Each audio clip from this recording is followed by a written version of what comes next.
Alors on se pose donc la question, l'histoire de l'Église. Comment l'histoire de l'Église s'est déroulée depuis le premier siècle? Derrière cette histoire se cachent beaucoup de choses pernicieuses qui sont glissées. D'où la nécessité de comprendre l'histoire de l'Église. Si on ne sait pas ce qui s'est passé, on ne pourra pas comprendre pourquoi on est en train de dénoncer. Par conséquent, on ne pourra pas savoir comment se préparer pour l'avenir. Les nouveaux Jean-Baptiste, aucun système religieux ne les a fabriqués. Dieu les a formés dans l'homme. Les nouveaux Jean-Baptiste, ils sont le produit divin de l'école du désert de la vie. Les nouveaux Jean-Baptiste, le rhéma de la parole de Dieu leur est adressé. Les nouveaux Jean-Baptiste, cette femme était en train de louer le Seigneur. Elle dit, oui, vous louez le Seigneur, mais la façon dont vous vous habillez, Dieu n'aime pas. Dieu n'aime pas. Et ces autres sœurs, ne les écoutez pas. Elles louaient seulement le Seigneur, elles louaient seulement le Seigneur. Et les deux femmes disaient, oui, vous louez le Seigneur, mais la façon dont vous habillez, Dieu n'aime pas. Et les autres femmes ne les écoutaient pas, elles continuaient à louer le Seigneur. Tout ce que le Créateur a mis dans l'univers est parfait et n'a pas besoin d'être modifié. Tout ce que le Créateur a mis dans l'univers n'a pas besoin d'être modifié par quiconque. Et quiconque touche à ce qui a été mis de façon parfaite par le Créateur de l'univers touche à la souveraineté. Jésus lui dit, toi, tu es docteur des hommes d'Israël, tu ne connais pas ces choses. Il a dit à Jésus, tu es un docteur venu de Dieu. Parce que la doctrine de Jésus ne venait pas d'un homme, elle venait de Dieu. Donc, la cérémonie de consécration des hommes de Dieu, des serviteurs de Dieu que vous voyez là, c'est un héritage de l'Église catholique romaine. Donc, tu as quitté Babylone, tu es encore entré dans Babylone. La réforme, c'est pas l'Église. La réforme, c'est pas l'Église. La réforme, c'est pas l'Église. La réforme, c'est pas l'Église. Il transforme son ennemi en ami. Mes amis, il faudrait qu'on puisse s'engager à fond, car Jésus revient bientôt. Il viendra chercher une église sans tache ni rite. Es-tu prêt, mon ami? Es-tu prêt, mon ami? Car il viendra, il frappe à la porte de ton cœur. Si tu l'entends, ouvre la porte et il rentrera. Il va souper avec toi. Alléluia. Viens, oh Seigneur, Seigneur, viens en moi, viens en moi, viens en moi, viens en moi, Esprit, viens.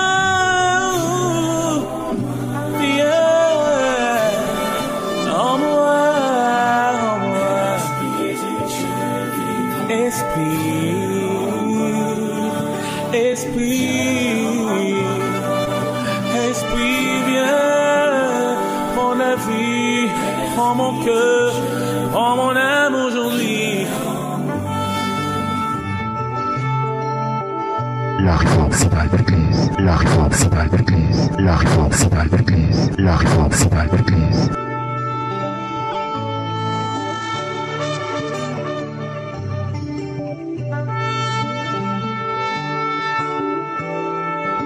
Que le Seigneur te bénisse.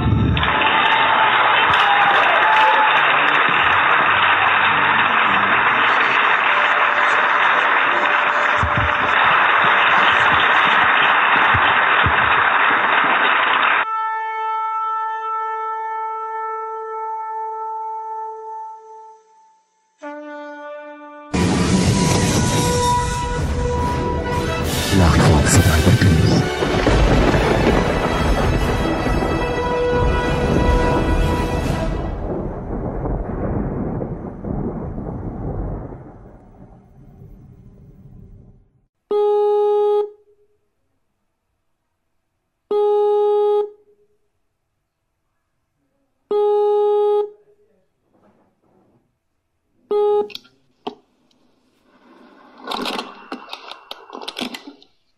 Bonjour. Bonjour mon frère. Je suis à ton service. Comment tu vas ce matin? Ça va par la grâce de Dieu. Tu es servi, tu es en direct maintenant, parle-nous. Voilà. J'ai fait un songe il y a 3 jours de cela. Dans le songe, c'est comme si j'étais allée faire du sport. Oui.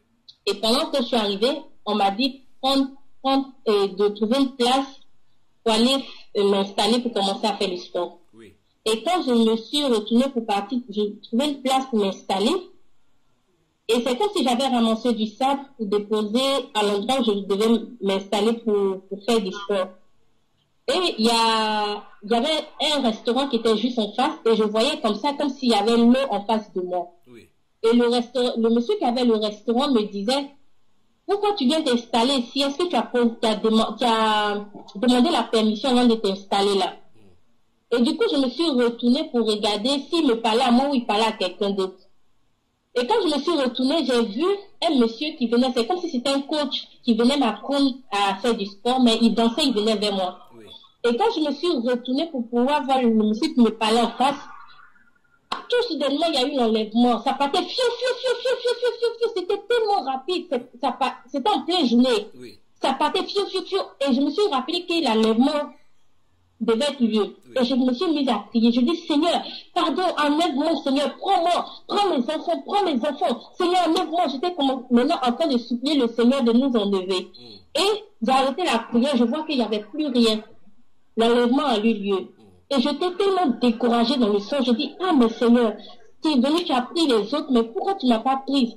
Pourquoi tu as laissé les enfants? Seigneur, pourquoi tu n'as pas enlevé les enfants? Pourquoi tu as laissé les enfants? Tu aurais dû prendre les enfants, pourquoi tu les as laissés? Et j'ai commencé à me lamenter, je me suis retournée, je partais.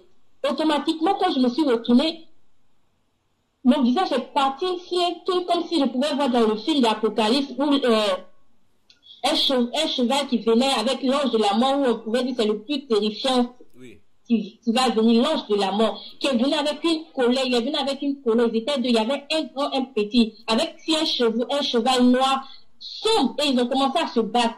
Oui. Et le petit, lui, voulait commencer d'abord avant le grand. Oui. Donc, du coup, les deux ont commencé à se battre. Oui. Et le Seigneur a enlevé mon visage. J'étais la seule personne à voir ça. Oui. Et le Seigneur, tout d'un coup, a enlevé mon visage là-bas. Il m'a montré encore des gens qu'ils ont séquestrés. Des gens ils étaient tellement grands, ils étaient habillés comme si c'était des militaires, mais ils étaient de dos, c'était pas des militaires, mais ils ont commencé à encercler des gens déjà qui ont commencé à torturer. Oui. Et du coup, je les regardais, et j'avais deux personnes avec moi, deux femmes. Oui. Et les femmes disaient que on va fuir, il faut qu'on quitte ce pays pour aller dans un autre pays, il faut qu'on court, on quitte ici. Oui. Et du coup, je les ai suivis, on est rentré dans une maison. Quand on est rentré dans la maison, j'ai recommencé à me lamenter encore. Je dis, Seigneur, même si tu m'as pas pris, pourquoi tu n'as pas enlevé les enfants? Pourquoi tu n'as pas pris mes enfants? Pourquoi tu n'as pas enlevé les enfants? J'étais plutôt fixée sur les enfants. Et j'étais triste. Quand on est rentré, les femmes qui étaient là, se sont retrouvées en train de faire une réunion. Moi, j'étais tellement abattue. J'étais vraiment abattue. Je suis allée m'asseoir. Tout ce qu'on disait, ça rentrait pas dans mes oreilles. Et tout d'un coup, je me rends compte que tous ceux qui étaient dans la salle, dans la maison, se sont retournés vers moi et il y avait un monsieur qui était arrêté. Et là où j'étais assise, il y avait une lame qui était déposée, la lame qu'on peut les choses. Ils ont pris la lame, ils se sont dirigés, il y a quelqu'un qui s'est mis à la hauteur de mon genou. Ils ont commencé à me raser la jambe. Et je pouvais voir sur ma jambe, j'avais beaucoup de poils sur la jambe. Je vois qu'ils sont en train de me raser la jambe et j'avais mal. Et puis je dis, mais pourquoi ils sont en train de me raser la jambe? J'ai mal. Et automatiquement, je me suis rendu compte que quand le Seigneur est arrivé, j'avais les jambes en l'air. Ça veut dire que j'avais porté un truc qui était court. Oui. Je me suis rappelé que c'est suite à cela que le Seigneur ne m'a pas prise. Oui. Voilà pourquoi je suis restée. Oui. Et automatiquement, je me suis réveillée. Oui. Et là, quand tu t'es réveillée, quel était ton état? Ton cœur était comment? Ah non, quand je me suis réveillée, en plus, là, j'ai loupé un truc parce que dans le son, j'ai demandé aux filles, est-ce que je suis en train de rêver ou c'est la réalité de ce qui s'est vraiment passé? Oui. Mais c'était réel. Les filles, elles me disaient, non, tu rêves pas, ce que tu viens de voir là, ça s'est vraiment passé. Oui. Donc là, dans le son, j'étais vraiment abattue. J'avais tellement peur. Donc, quand je me suis réveillée, j'avais tellement peur, je me suis assise. Et puis, je me suis mise à genoux, j'ai commencé à demander pardon au Seigneur. Je dis, Seigneur, tu es venu, tu m'as pas pris, mais pourquoi tu n'as pas pris les enfants? Et toute la journée, j'étais pas bien. Et le soir, il me revient à chaque fois dans la tête. Je suis restée pendant ce jour-là, jusqu'à le lendemain, j'arrivais pas à manger. Oui. Mais Seigneur, je me disais, mais Seigneur, pourquoi tu m'as montré? J'ai vu ce songe. Mais le fait que j'ai vu l'ange de la mort qui arrivait avec une colère pour venir nous persécuter, les gens qu'ils ont mis à côté, ils ont séquestré, et nous qui étions là-bas, qu'est-ce que, en fait, moi, la question, je veux savoir qu'est-ce que le Seigneur veut nous dire. Parce que je me dis que à tout moment, le Seigneur est en train de nous avertir qu'à tout moment, on doit être prêt. Oui. Parce que quand j'ai vu le son, c'était en pleine journée. Oui. Chacun était occupé à faire ses trucs. Et il y a eu l'enlèvement. Je sais pas. Je veux vraiment trouver une réponse à ça. Ça me perturbe. Donc jusqu'à présent, tu es perturbé par ces songes-là. Je suis perturbé par ça. En tout cas, le Seigneur, il ne fait rien sans avoir averti. Et tôt ou tard, il va avertir ses enfants et il l'avertit toujours. La Bible déclare qu'au dernier jour, quand il versait son esprit, les fils et les filles prophétisant, les jeunes gens auront des visions, les vieillards auront des songes. Et il met des songes il donne des songes, des visions pour mettre des sceaux à ses instructions, pour nous corriger afin que nous marchions dans la sainteté. Et cette sainteté, justement, la Bible déclare que rechercher la sanctification, la paix et la sanctification, c'est à laquelle nous ne verrons le Seigneur. Donc, ça veut dire, le Seigneur t'invite à davantage de sanctification et invite tous ceux qui vont écouter maintenant à davantage de sanctification pour être prêts à tout moment, parce que personne ne connaît ni l'heure, ni le jour, ni le moment.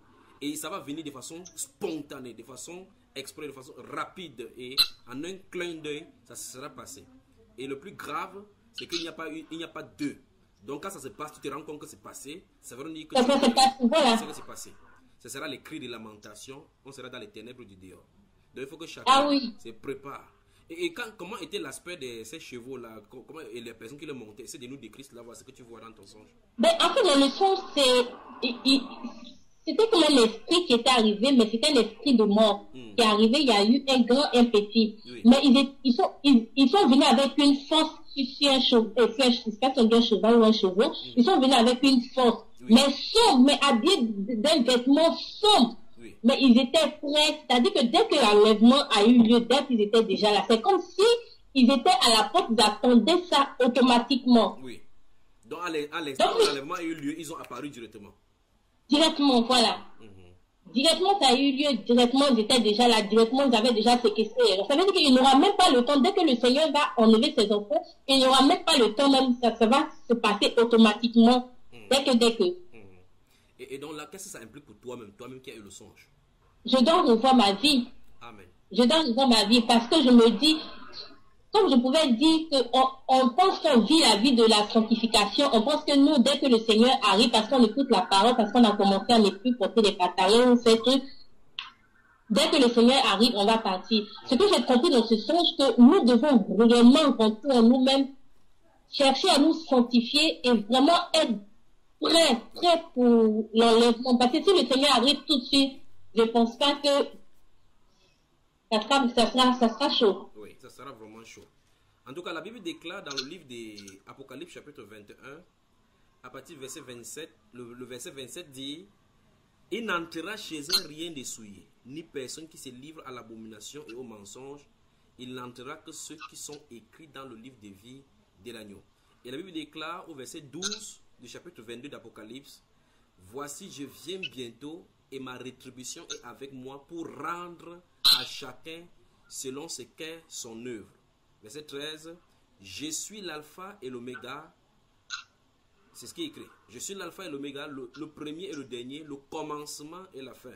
Heureux ceux qui lavent leurs robes, afin d'avoir droit à l'arbre des vies et d'entrer par les portes dans la ville. » Puis il dit: « Dehors les chiens, les enchanteurs, les impudiques, les meurtriers, les idolâtres et quiconque aime et pratique le mensonge. » Le verset 11 du chapitre 22 de l'Apocalypse dit: « Que celui qui est injuste soit encore injuste, que celui qui est souillé se souille encore, et que le juste pratique encore la justice, et que celui qui est saint se sanctifie encore. » Donc, si les gens nous écoutent maintenant, et quel que soit le niveau de sanctification dans lequel ils se retrouvent, il y a encore davantage de sanctification dans le niveau de sanctification à avancer. Donc, la sanctification n'a pas un niveau standard où il faut s'arrêter tant qu'on est sur la terre. Parce qu'au fur et à mesure, le diable développe des techniques pour nous souiller nos pensées, souiller nos cinq sens, souiller notre âme et ainsi de suite. On doit rechercher la sanctification chaque jour devant le Seigneur. Surtout, la sanctification qui vient de lui. Comme 1 Thessaloniciens chapitre 5, verset 23 le dit. Ma soeur, que le Seigneur te bénisse. Amen. Qu'est-ce que tu peux dire à nos sœurs? Y a-t-il quelque chose sur ton cœur pour les sœurs? En fait, je veux dire à mes soeurs, même au monde entier, que vraiment nous devons vraiment chercher la face de Dieu. Et nous devons nous dépouiller vraiment de tout. Parce que ce que j'ai vu, c'est terrifiant. Ce qui va arriver, ça sera terrible. Et je ne souhaite pas ça, même à un de mes ennemis, je ne souhaite à personne. Je demande vraiment qu'on regarde, nous rentrons en nous-mêmes pour vraiment chercher à savoir ce qui peut empêcher Dieu de nous prendre quand il va arriver. Il faut vraiment qu'on vit la sanctification, mais vraiment dedans. Et on doit veiller jour et nuit dans la prière. C'est vrai que c'est difficile à prier, mais il faut qu'on demande au Seigneur vraiment de nous remplir. En fait, que nous puissions prier, veiller et prier, parce que le Seigneur peut arriver à chaque moment, dans chaque minute, il peut être là. Donc vraiment, je demande pardon à tout le monde de vraiment, il faut qu'il y ait un réveil, il faut qu'on se réveille, c'est pas de l'amusement. En tout cas, que ceux qui ont les oreilles pour entendre ce que l'Esprit dit aux églises. Que ceux qui ont les oreilles pour entendre ce que l'Esprit dit aux églises. Que le Seigneur te bénisse, ma soeur. Amen. Merci, mon frère. Amen.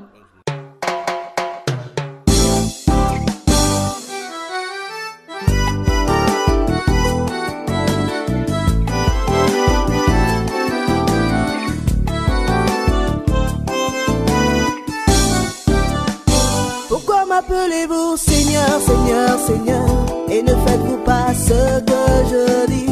Pourquoi m'appelez-vous Seigneur, Seigneur, Seigneur, et ne faites-vous pas ce que je dis? Celui qui m'aime garde mes commandements. Celui qui m'aime sera aimé de mon Père. Celui qui m'aime garde mes commandements.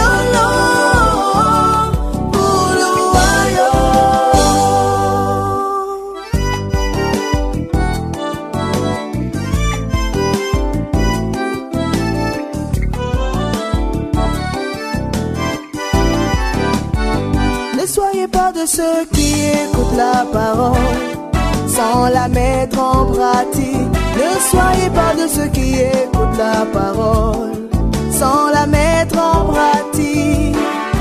Ce sont ceux qui la pratiquent qui seront justifiés. La parole